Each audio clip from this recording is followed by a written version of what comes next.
এই ভিডিওটা হচ্ছে তাদের জন্য যারা ডাব্লিউপি, কেপি, ডাব্লিউপিএসআই এক্সামের জন্য ফর্ম ফিল আপ করেছো এবং অনেকে বসে আছো যে কবে পরীক্ষা হবে, কবে পরীক্ষার ডেট দেবে, তারপর আমি প্রিপারেশান শুরু করব, ঠিক আছে।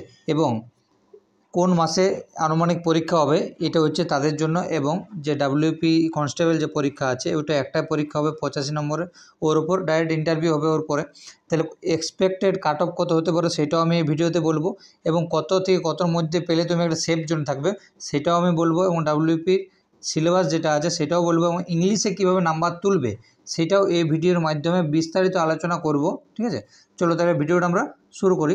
তাহলে প্রথমে আসছে আমাদের কি যে কেপি এক্সাম কবে হবে, ঠিক আছে। কেপি এক্সাম কবে হবে, ডাব্লিউপি এক্সাম কবে হবে এবং ডাব্লিউপিএসআই এক্সাম কবে হবে, ঠিক আছে।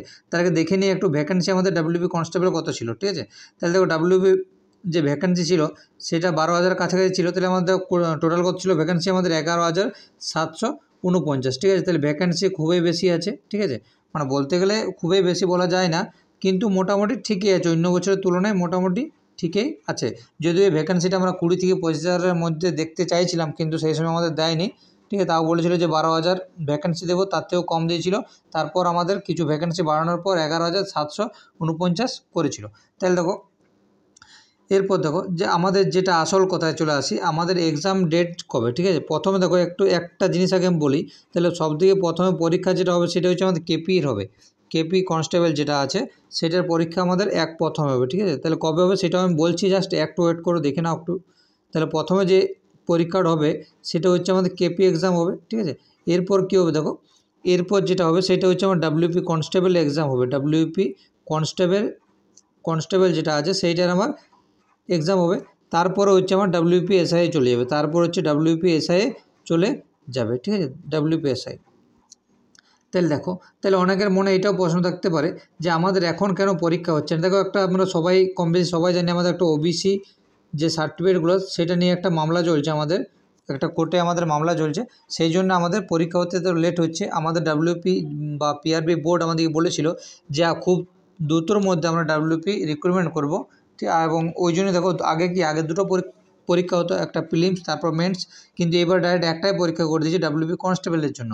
তাহলে দেখো কেপি এক্সাম যেটা আছে সেটার যে পরীক্ষার ডেট, সেটা পরীক্ষার ডেট ধরে নিতে পারো নভেম্বরের সেকেন্ড উইক, এটা মিলিয়ে নেবে একদম, ঠিক আছে। প্রায় 95% মিলবে। সেকেন্ড উইক, নভেম্বরের সেকেন্ড উইকে আমাদের পরীক্ষা হবে কোনটা, কেপি এক্সাম যেটা হবে, ঠিক আছে। এটা হচ্ছে কেপি এক্সাম। এরপর দেখো যেটা ডাব্লিউপি কনস্টেবল, তাহলে ডাব্লিউপি কনস্টেবল হবে দেখে নেবে যে ডিসেম্বরের সেকেন্ড উইক কি ফার্স্ট উইকে হবে, হওয়ার সম্ভাবনা প্রায় 95%। হয়তো সেকেন্ড উইকের যে ফার্স্ট উইক হলো কি সেকেন্ড উইকের জায়গায় থার্ড উইক হবে, কিন্তু এই যে নভেম্বর মাসে আমাদের কেপির এক্সাম হবে এটা আমি শিওর। এরপর দেখো তাহলে ডাব্লিউপিএসআইয়ের এক্সাম কবে হবে, তা ডাব্লিউপিএসআইয়ের এক্সাম মানে হতে আমাদের মোটামুটি প্রায় জানুয়ারি ঢুকে যাবে, একদম জানুয়ারির ফার্স্ট উইক ঢুকে যাবে, ঠিক আছে। জানুয়ারির ফার্স্ট উইক ঢুকে যাবে। আমার কাছে যতটুকু খবর আছে যে এই যে ডাব্লিউপিএসআইয়ের পরীক্ষা দেখো আমি বলেও দিচ্ছি, দেখো আমার কাছে যতটুকু খবর আছে, ঠিক আছে, সেটা হচ্ছে ডাব্লিউপি যে এসআই আছে তার পরীক্ষা হবে 8ই জানুয়ারি, আমার 8ই জানুয়ারি মিলিয়ে দেখে নেবে, ঠিক আছে। 8ই জানুয়ারি তার পরীক্ষা হবে, এইটুকুটা আমার একদম পুরো একদম অথেন্টিক নিউজ বলছি এবং অথেন্টিক খবর বলছি যে 8ই জানুয়ারি ডাব্লিউপিএসআইয়ের পরীক্ষা হবে, ঠিক আছে। কিন্তু এই যে ডাব্লিউপি কনস্টেবল এক্স্যাক্টলি আমি ডেটটা আমি বলতে পারছি না, কিন্তু ডিসেম্বরের সেকেন্ড উইক কি থার্ড উইক হওয়ার 95% চান্স আছে, যত সম্ভব সেকেন্ড উইকে হবে, ঠিক আছে। ডিসেম্বরের সেকেন্ড উইকে হবে, ঠিক আছে। এই যে ডাব্লিউপিএসআই যেটা বললাম 8ই জানুয়ারি না, এটা একটু মিস্টেক হয়েছে আমার, এটা হচ্ছে আমার 5ই জানুয়ারি, এটা 8 না, এটা হচ্ছে আমার 5ই জানুয়ারি পরীক্ষা হবে ডাব্লিউপিএসআই, 5ই জানুয়ারি, ঠিক আছে। কিন্তু দেখো আমি আরেকটা বলে দিচ্ছি, এই যে ডিসেম্বর যেটা আমি বলছি ডাব্লিউপি কনস্টেবল, তাই ডাব্লিউপি কনস্টেবলের পরীক্ষা যেটা আমার মনে হয় সেটা হচ্ছে আমার হয় 15ই ডিসেম্বর করবে, না হয় 22শে ডিসেম্বর করবে, এটা কিন্তু হওয়ার সম্ভাবনা প্রায় 95% আছে। এটা হচ্ছে ডাব্লিউপি কনস্টেবল, ঠিক আছে, এটা হচ্ছে ডাব্লিউপি কনস্টেবল। কারণ আমার কাছে যতটুকু খবর আছে যে ওবিসি যে মামলাটা আছে সেটা খুব তাড়াতাড়ির মধ্যে আমার দ্রুত একদম ঠিক করে দেওয়া হবে, ঠিক আছে। খুব দ্রুত একদম ঠিক করে দেবে, যে ওবিসি মামলা নিয়ে যেটা আমাদের ঝঞ্ঝট চলছে এইটা আমাদের খুব তাড়াতাড়ির মধ্যে আমাদের সলভ হয়ে যাবে, ঠিক আছে। তাহলে তোমাদেরকে আমি বললাম যে কেপি এক্সাম হবে, কেপি এক্সাম কবে হবে সেটাও আমি বললাম, ডাব্লিউপি কনস্টেবলের এক্সাম কবে হবে সেটাও আমি বললাম, এবং ডাব্লিউপি এর পরীক্ষা কবে হবে সেটা আমি এক্স্যাক্টলি আমি ডেটও আমি তোমাদেরকে বলে দিয়েছি ডাব্লিউপি এসআইয়েরটা, ঠিক আছে। তাহলে ডাব্লিউপি এসআই হবে কবে, আমার 5ই জানুয়ারি হবে, 5ই জানুয়ারি হবে। এটা হওয়ার সম্ভাবনা প্রায় 97% আছে। এইটা কিন্তু একদম অথেন্টিক নিউজ আছে, ঠিক আছে। এরপর দেখো আমাদের যেটা আসল জিনিসে চলে আসি, আমার যে সিলেবাস যেটা আছে, সিলেবাস ডাব্লিউপি কনস্টেবল আমি সেটা চলে আসি। তাই দেখো ডাব্লিউপি সিলেবাস যেটা ডাব্লিউপি কনস্টেবলের সিলেবাস সেটা হচ্ছে আমার টোটাল 85 নম্বরের পরীক্ষা হবে। কত নম্বরের পরীক্ষা হবে, আমার 85 নম্বরের পরীক্ষা হবে, ঠিক আছে। তাহলে 85 নম্বরের পরীক্ষা হবে। তাহলে দেখো এই যে 85 নম্বরের মধ্যে জিকে এবং জিএ মিলে আমার টোটাল 25টা কোয়েশ্চেন, 25 নম্বর, ঠিক আছে। ম্যাথ হচ্ছে আমার ম্যাথে আসবে আমার 25টা কোয়েশ্চেন, 25 নম্বর, ঠিক আছে। এবং হচ্ছে জিআই মানে যেটা আমাদের রিজনিং, যেটা জেনারেল ইন্টেলিজেন্স, সেটা হচ্ছে আমার 25 নম্বর, 25টা কোয়েশ্চেন। এবং ইংলিশ হচ্ছে আমার 10টা কোয়েশ্চেন, 10 নম্বর। ইংলিশ কীভাবে আমাদের প্র্যাকটিস করবে বা কীভাবে তোমরা পড়বে সেটাও আমি বলে দেবো। একটু দেখে নাও আগে সেফ স্কোরটা এখান দিয়ে একটু মোটামুটি একটা তোমাদেরকে বলে দিচ্ছি যে আমাদের যে ডাব্লিউপির কনস্টেবলের পরীক্ষা হবে তার সেফ স্কোর কত। তাহলে দেখো প্রথমে জিকে এবং জিএ থেকে 25 নম্বরের মধ্যে থেকে প্রায়জন মানে যারা ভালো স্টুডেন্ট মোটামুটি তারা 12 থেকে 14 নম্বর একদম পাবে, ঠিক আছে। এরপর যারা ম্যাথে খুব ভালো স্টুডেন্ট তারা 19 থেকে 22, তারা ধরে রাখো যে 19 থেকে 22। এইটা যেটা আমি বলছি সেটা হচ্ছে আমার সেফ জোন বলছি আমি, 85-র মধ্যে এটা আমি সেফ একটা জোন বলছি, ঠিক আছে। অনেকে আমাদের মেন্স পাস করে, ঠিক আছে, মেন্স পাস করে কিন্তু আমাদের সিলেকশন হয় না, কিন্তু এইবার একটাই পরীক্ষা তো আমি 85-র মধ্যে এটা আমি সেফ জোন একটা বলে রাখছি, ঠিক আছে।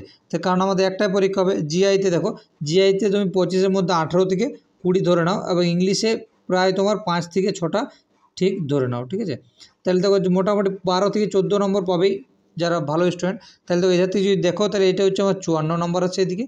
সেফ স্কোর থেকে 54 থেকে 62, সেফ স্কোর হচ্ছে 54 থেকে 62। এর মধ্যে যারা থাকবে তারা 100% লিখিত গ্যারান্টি দিয়ে বলতে পারি যে তারা চাকরি পাবে, ঠিক আছে। 54 থেকে 62-র মধ্যে যাদের 50-এর ভিতরে নাম্বার থাকবে তারা 100% চাকরি পাবে। আচ্ছা, তাহলে অনেকের মনে প্রশ্ন থাকতে পারে আমার 52 পাবো, আমি কি চাকরি পাবো না? অবশ্যই চাকরি পাবে, অবশ্যই চাকরি পাবে। ইন্টারভিউতে একটু ভালো করে খাটতে হবে যদি জেনারেল হয়ে থাকো। আর যদি 52 পাও, এসসি হও তাহলে অবশ্যই চাকরি, যদি এসটি হও তাহলে অবশ্যই চাকরি, ঠিক আছে। যদি জেনারেল হও তাহলে জেনারেলদের একটু চাপ আছে, কারণ ওই জেনারেলের সিট অনুযায়ী দেখো জেনারেলদের অনেক কী হয় জানো তো, ধরো জেনারেলদের সিট আছে টোটাল 400টা, কিন্তু এই 400টার মধ্যে কিছু এসসিও ঢুকে যায় এবং কিছু এসটিও ঢুকে যায় এবং কিছু ওবিসিও ঢুকে যায়। তাহলে জেনারেলদের মাঝে কী হয় জানো তো, জেনারেলদের সিট অনেকটা কেটে যায়। 400টা যদি সিট থাকে জেনারেলদের, তাহলে 400টা সিট কিন্তু জেনারেলরা পায় না, ঠিক আছে। তাহলে আমি সেফ করে বলে দিলাম। কিন্তু এরপর চলে যাও আমাদের এক্সপেক্টেড কাট অফ বলে দিচ্ছি, যে আমাদের ডাব্লিউবি কনস্টেবলের জন্য বলছি একদম, এটা ফাইনাল একদম। তাহলে ইউআরদের যেটা কাট অফ আসতে চলেছে সেটাও বলে দিচ্ছি। দেখো আমি এটা কিন্তু এক্সপেক্টেড কাট অফ বলছি, কিন্তু যতবার আমি মানে কাট অফের ভিডিও বানিয়েছি আমার একবারও এমন হয়নি যে মিলেনি। হয়তো 0.5 কি 1 নম্বর কি 1.5 নম্বর এদিক ওদিক হয়েছে, কিন্তু ওই নাম্বারেই করেছে। আমি ধরো আমি লিখেছি 52, তাহলে হয়তো কাট অফ গেছে 53 কি 51 পয়েন্ট সামথিং কিছু এমনি, কিন্তু 3 থেকে 3-এর বেশি একটাও আমার ডিফারেন্স হয়নি, ঠিক আছে। তাহলে ইউআরদের ক্যাটাগরিতে ডাব্লিউবি কনস্টেবল 2024 সালে যে সেফ স্কোর মানে এক্সপেক্টেড কাট অফ এটা বলতে পারো। তাহলে ইউআরদের একদম 100-র মধ্যে আমার যেটা বলছি সেটা হচ্ছে 64 থেকে 66 পাও, তাহলে তোমাদের একদম মানে সিলেকশন হবে, ঠিক আছে। ওবিসি এদের হচ্ছে 61 থেকে 63, ওবিসি এদের 61 থেকে 63, কিন্তু অনেক সময় এইখান থেকে আরও বেড়ে যায়, ঠিক আছে, প্লাসও হয়ে যায়, ওই জন্য তোকে বলে দিচ্ছি। এবং ওবিসি বিদের দেখো, ওবিসির বিদের 60 থেকে 62, ওবিসি বিদের হচ্ছে 60 থেকে 62, এবং এসসিদের একদম এটা ফাইনাল কাট অফ বলছি, এটি 100-র ভিতরে। এসসিদের হচ্ছে 53 থেকে 55, এসসিদের হচ্ছে 53 থেকে 55, এবং এসটিদের ক্ষেত্রে 47 থেকে 49, এটা কিন্তু একদম 100 নম্বরের মধ্যেই বললাম আমি, ঠিক আছে। এটা টোটাল আমি 100 নম্বরের মধ্যেই বললাম, এটা হচ্ছে 100 মার্কের ভিতরে। অনেক দেখো আমাদের 85 নম্বর লিখিত পরীক্ষা হবে এবং তারপর 15 নম্বরের আমাদের ইন্টারভিউ হবে। তাহলে 50, 15, 100, 100-এর মধ্যে দেখো সেফ স্কোর ইউআরদের ক্ষেত্রে 64 থেকে, মানে সেফ স্কোর হচ্ছে 64 থেকে 66, মানে এক্সপেক্টেড কাট অফে ধরে নিতে পারো এটা। ওবিসি এদের ক্ষেত্রে 61 থেকে 63, ঠিক আছে। ওবিসি বিদের ক্ষেত্রে 60 থেকে 62, এবং হচ্ছে এসসি 53 থেকে 55, ঠিক আছে, এবং এসটি হচ্ছে 47 থেকে 49। এইটার মধ্যে থাকা মানে হচ্ছে জানবে তুমি চাকরি পাবে, ঠিক আছে, কারণ এর বেশি কাট অফ যাবে না, এটা আমি শিওর বলতে পারি। হয়তো এরকম হতে পারে যে এই যে এসসি বললাম 53 থেকে 55, এটা হয়তো 55.5ও যেতে পারে, সেরকম হবে। কিন্তু এই একটা মোটামুটি এক্সপেক্টেড কাট অফ ধরে চলো, এবং সবাই ভালো করে পড়াশোনা করো, ঠিক আছে? সবাই সজাগ দাও এবং ভালো করে পড়াশোনা করো। এবং দেখো তোমাদেরকে আমি যেটা বলছিলাম এখানে যে ইংলিশে কীভাবে নাম্বার তুলবে, এই যে ইংলিশে কীভাবে নাম্বার তুলবে সেটা আমি বলে দিচ্ছি, ঠিক আছে? ইংলিশে অনেকের মনে ভয়, তাহলে দেখো ইংলিশে কীভাবে নাম্বার তুলবে সেটা আমি বলে দিচ্ছি। দেখো ইংলিশ কিন্তু তোমরা যদি দেখো, ইংলিশ দেখবে শেষ 10 বছর PYQ, শেষ 10 বছর PYQ, ঠিক আছে? কোন এক্সামের বলো তো? WP প্রিলিমস, সরি ডাব্লিউ বলছি, WBCS প্রিলিমসের কোয়েশ্চান দেখো, শেষ 10 বছর প্র্যাকটিস করো ভালো করে, দেখবে ওর ভিতরে ডাব্লিউপিতে কমন পাবে, ওর ভিতরে ডাব্লিউপিতে কমন পাবে প্রায় 100% কমন পেয়ে যাবে। তাহলে মোটামুটি দেখো 2005 থেকে 2020 না 2021 বা 22 একটা WBCS প্রিলিমস হয়েছিল। তাহলে 2005 থেকে 2022-এর WBCS প্রিলিমসের কোয়েশ্চান দেখো, সেইখান থেকে তোমরা ইংলিশ অতি অবশ্যই কমন পাবে। ইংলিশ অতি অবশ্যই 100% না পেলেও তো তুমি প্রায় 92% কমন পেয়ে যাবে। ভিডিওটা বড় করছি না, যদি ভিডিওটা ভালো লেগে থাকে একটু লাইক করে দিও এবং সবাই একটু কমেন্ট করে দেবে, কারণ নিত্য নতুন আপডেট পেতে এই ভিডিও ডেসক্রিপশন বক্সে হোয়াটসঅ্যাপ গ্রুপের লিঙ্ক দেওয়া আছে, টেলিগ্রাম গ্রুপের লিঙ্ক দেওয়া আছে, সেখানে তোমরা জয়েন হয়ে যাবে। চলো আজ এই পর্যন্তই।